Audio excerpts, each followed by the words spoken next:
अस्सलाम वालेकुम व्यूअर्स, मेरा नाम अली है और आज की वीडियो का टॉपिक है पोर्टुगीज़ D7 वीज़ा। इसे रेजिडेंसी वीज़ा भी कहा जाता है। पोर्टुगीज़ D7 वीज़ा बेस करता है आपकी पैसिव इनकम के ऊपर। पैसिव इनकम को बड़ा क्लियरली डिफाइन किया गया है पोर्टुगीज़ गवर्नमेंट की ऑफिशियल वेबसाइट्स पे। जो D7 की क्राइटेरिया या रिक्वायरमेंट है उसमें 3 हेड्स को अलाउ किया गया है। एक है आपकी rental income, second one is your interest on deposit और थर्ड है आपकी पेंशन इनकम। अगर इन तमाम हेड्स में जो अमाउंट आपको एक साल में हासिल हो रही है वो 8,400 यूरो के इक्वलेंट है, तो आप पोर्टुगीज़ D7 वीज़ा अप्लाई कर सकते हैं, जो कि एक इंतहाई फास्ट ट्रैक और आसान इमिग्रेशन रूट है। D7 में ना तो आपको कोई कंपनी रजिस्टर करवाने की ज़रूरत है और ना ही किसी किस्म का सोशल सिक्योरिटी या टैक्सेस देने की ज़रूरत है। D7 को अगर हम डिटेल में डिस्कस करें तो आपको जो बेनिफिट है D7 के वो ये है कि आपको फ्री एजुकेशन, फ्री मेडिकल और आप अपनी फैमिली को भी बुला सकते हैं।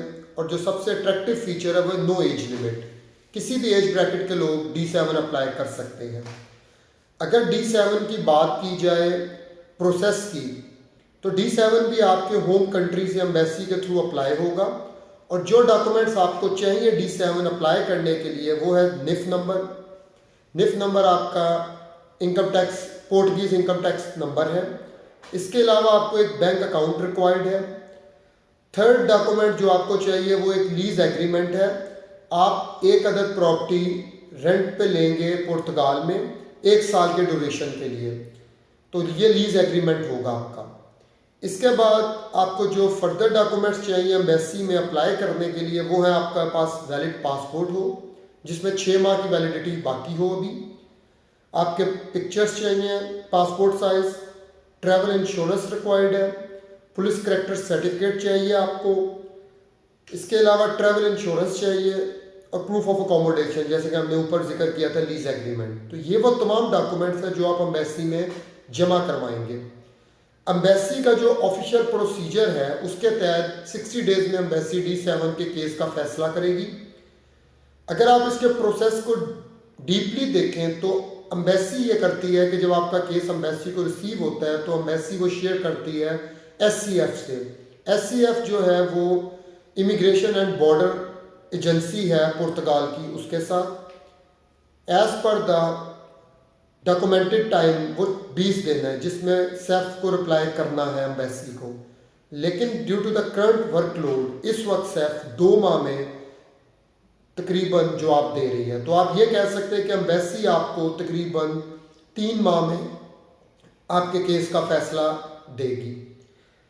अगर हम D7 की बात करते हैं कि D7 का प्रोसेस के बाद वीज़ा जो मिलेगा वो कितनी ड्यूरेशन का होगा, तो D7 का वीज़ा आपको जो मिलेगा वो सबसे पहले SCF के साथ कोऑर्डिनेशन में जाते हुए एम्बेसी जो है आपको 4 माह का मल्टीपल एंट्री वीज़ा इशू करेगी। जब आप पुर्तगाल पहुंच जाएंगे तो आप SCF में जाएंगे, अपने बायोमेट्रिक करवाएंगे और विद इन 21 डेज आपको TRC कार्ड मिल जाएगा। जब TRC कार्ड मिल जाता है तो आप अपने फैमिली के बाकी लोगों को बुला सकते हैं पुर्तगाल। उसके लिए क्राइटेरिया ये है कि आपकी जो स्पाउस है वो half of the required income जो आपके लिए चाहिए थी 8,400, तो 4,200 यूरो उनके लिए है और पर बच्चा जो है वो 2,100 यूरो चाहिए। ये जो वीज़ा आपको मिलेगा TRC कार्ड ये 1 साल के लिए होगा। 1 साल के बाद आप इसको रिन्यू करवाएंगे तो आपको 2 साल के लिए ये रिन्यू होगा और उस TRC कार्ड की एक्सपायरी के बाद आप तीसरी दफ़ा इसको रिन्यू कराएंगे फिर 2 साल के लिए। तो टोटल 5 साल के बाद आप PR परमानेंट रेजिडेंस या पासपोर्ट के लिए अप्लाई कर सकते हैं।